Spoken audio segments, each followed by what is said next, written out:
Selamat malam, perkenalkan nama saya Christopher Sufialawa, NPM 18321222217. Saya dari kelompok 4 ingin bertanya kepada kelompok 5. Sebutkan tujuan-tujuan kompensasi internasional.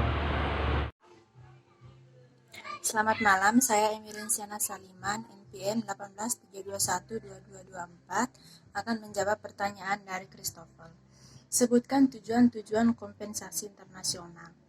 Yang tujuan-tujuan kompensasi internasional adalah yang pertama, menarik dan mempertahankan para karyawan yang berkualitas untuk penugasan-penugasan internasional dari perspektif perusahaan induk tetapi meliputi PCN, HCN, dan TCN. Yang kedua, memfasilitasi transfer antara cabang-cabang asing dan perusahaan induk atau biasa disebut kantor pusat. Yang ketiga, menetapkan dan memelihara sebuah hubungan yang konsisten dan layak antara kompensasi para karyawan dari semua cabang baik di negara asal maupun luar negeri. Yang keempat, memelihara kompensasi yang layak dalam kaitannya dengan praktik-praktik para pesaing sekalipun belum meminimasi biaya-biaya pada tingkatan yang memungkinkan. Terima kasih. Perkenalkan, nama saya Iputu Andika Wijaya, NPM 18321222238, akan bertanya kepada kelompok 5. Apa saja dimensi budaya nasional? Sekian pertanyaan dari saya.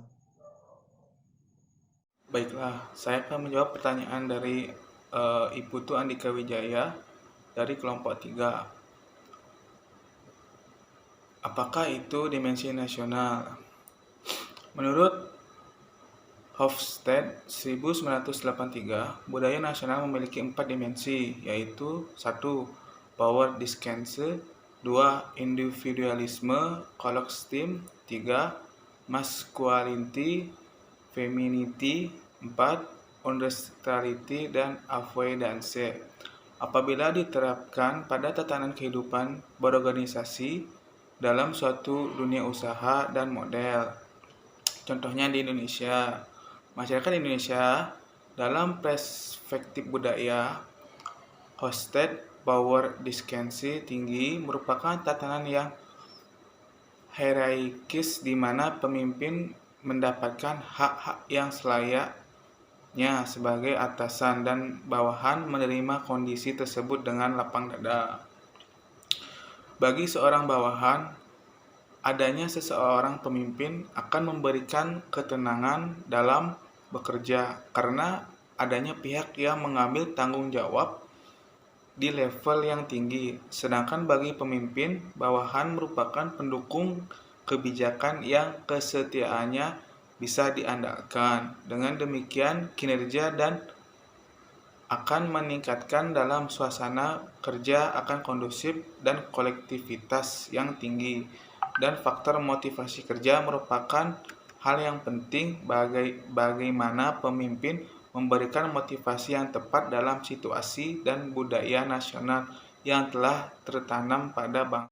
Baik, terima kasih atas kesempatannya. Perkenalkan, nama saya Tia Sujayanti dengan NPM 18321222243. Di sini saya akan memberikan pertanyaan antara kompensasi dan budaya, seberapa keterkaitan kedua hal tersebut, dan mengapa disarankan untuk menawarkan kompensasi berbasis senioritas. Itu saja untuk pertanyaannya. Terima kasih.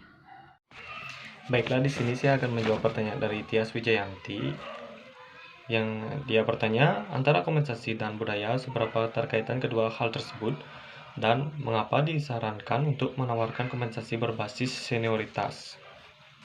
Baiklah, pengertian budaya organisasi mempunyai makna yang luas. Budaya organisasi merupakan norma-norma dan nilai yang mengarahkan perilaku anggota organisasi. Setiap anggota organisasi akan berperilaku sesuai dengan budaya yang berlaku agar diterima oleh lingkungannya. Kompensasi. Kompensasi adalah total seluruh imbalan yang diterima para karyawan sebagai pengganti jasa yang telah mereka berikan. Faktor-faktor yang mempengaruhi kompensasi adalah produktivitas, kemampuan untuk membayar, kesediaan untuk membayar, suplai dan permintaan tenaga kerja, organisasi karyawan dan peraturan perundang-undangan. Berdasarkan uraian dan penjelasan tentang kompensasi dari para ahli, maka dapat disimpulkan bahwa kompensasi merupakan segala sesuatu yang diterima karyawan baik secara langsung maupun tidak langsung, berupa pendapat secara materi atau non-materi sebagai imbalan jasa atas kontribusi kerja pengabdian terhadap perusahaan atau organisasi. Dan mengapa disarankan untuk menawarkan kompensasi berbasis senioritas?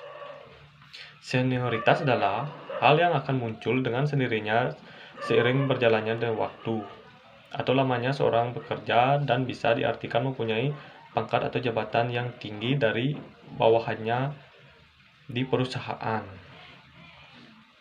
Senioritas di samping untuk tindakan promosi, sering pula dipergunakan sebagai bahan pengambilan keputusan untuk kepentingan penetapan kenaikan gaji berkala. Sekian jawaban dari saya, semoga bermanfaat. Terima kasih.